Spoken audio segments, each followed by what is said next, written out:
শুভ সকাল, শুভ রবিবার। আজ স্পেশাল রবিবারে আমি কি রান্না করছি সবার সাথে একটু শেয়ার করি।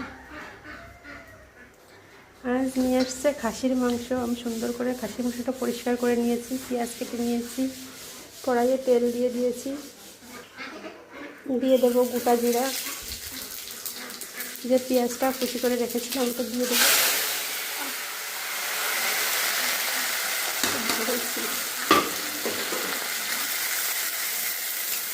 সুন্দর করে পেঁয়াজটাকে ভেজে নেবে। বেটে নিয়েছি আদা, রসুন, জিরে আর লঙ্কা একসাথে। মাংসটা আমি সুন্দর করে কষিয়ে নেব। দিয়ে দেবো হলুদ, দিয়ে দেবো লবণ, আর দিয়ে দেবো যে মশলাটা আমি বেটে রেখেছি মিক্সিতে, সেটা দিয়ে সুন্দর করে মেখে নেব। মাংসটা মশলাটা দিয়ে এভাবে মেখে নিলে খুব টেস্টটা বেড়ে যায়।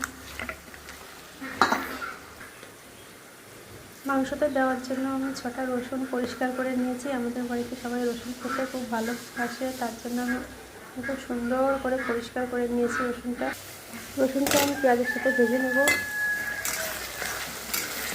পেঁয়াজটা লাল লাল করে ভাজতে হবে। খাসির মাংস রান্না করতে পেঁয়াজটা যত লাল লাল করে ভাজবে তত টেস্টটাও বেড়ে যাবে।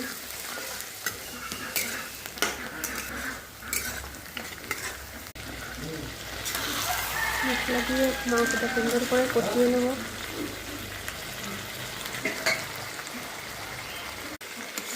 উল্টো পাল্টে সুন্দর করে কষিয়ে নেব।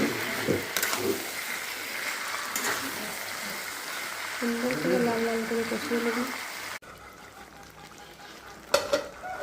মাংসটা সুন্দর করে কষানো হয়ে গেছে, লাল লাল ঝাল ঝাল করে। আলুটা দেওয়া দেখায়নি, দাদাভাই দেখতে আসছিলো তখন বললো কপি আলু দেয়, কারণ মাংসের আলু খেতে খুব পছন্দ করে। আলুটা পরে দিয়েছি। সুন্দর করে কষানো হয়ে গেছে, এরপরে ঝোল দিয়ে নামিয়ে দেব। ঝোল লাল লাল ঝোল ঝোল খাসির মাংস রেডি। এবার গরম মশলা দিয়ে নামিয়ে দেবো।